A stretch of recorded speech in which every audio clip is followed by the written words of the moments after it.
C'est au cœur d'un espace naturel que Sylvain Merlot a décidé de lancer son activité de location de barques électriques sur la Canche.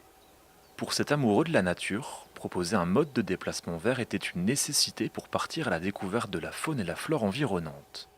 Un mélange apaisant entre jeux de lumière, chants d'oiseaux et clapotis de l'eau. Le tourisme vert s'appelait. On va dire, il y a vraiment un engouement pour une recherche de calme et de découverte de sites naturels, pittoresques. Et là, on colle vraiment avec les tendances actuelles, je pense. Ouais. C'est étonnant vis-à-vis de la proximité d'Étaples, le Touquet, d'avoir encore une zone aussi tranquille. Ouais.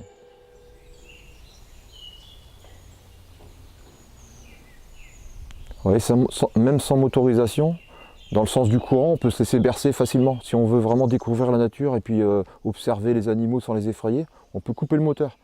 Rien que la vitesse, le courant de la rivière vous guide tranquillement en restant bien dans l'axe sans problème de navigation. Donc c'est l'une des possibilités que je conseille aux gens de faire, quoi. Profiter de la descente du courant pour couper le moteur.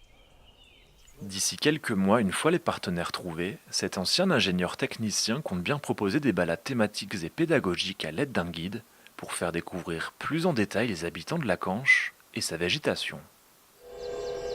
Alors puis là, le long de la Canche, on a la chance d'avoir toute la collection de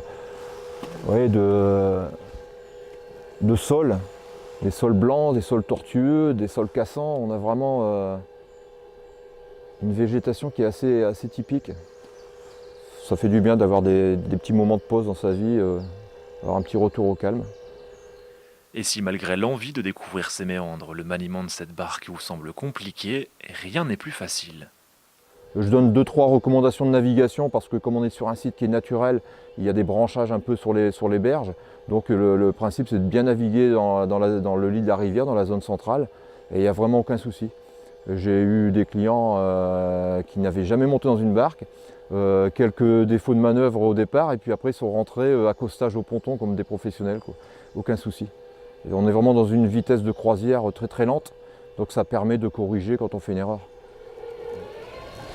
Donc là, pour rentrer, c'est un petit peu plus de puissance au niveau du moteur. On a le courant à vaincre, hein, donc le temps que le bateau prenne son inertie.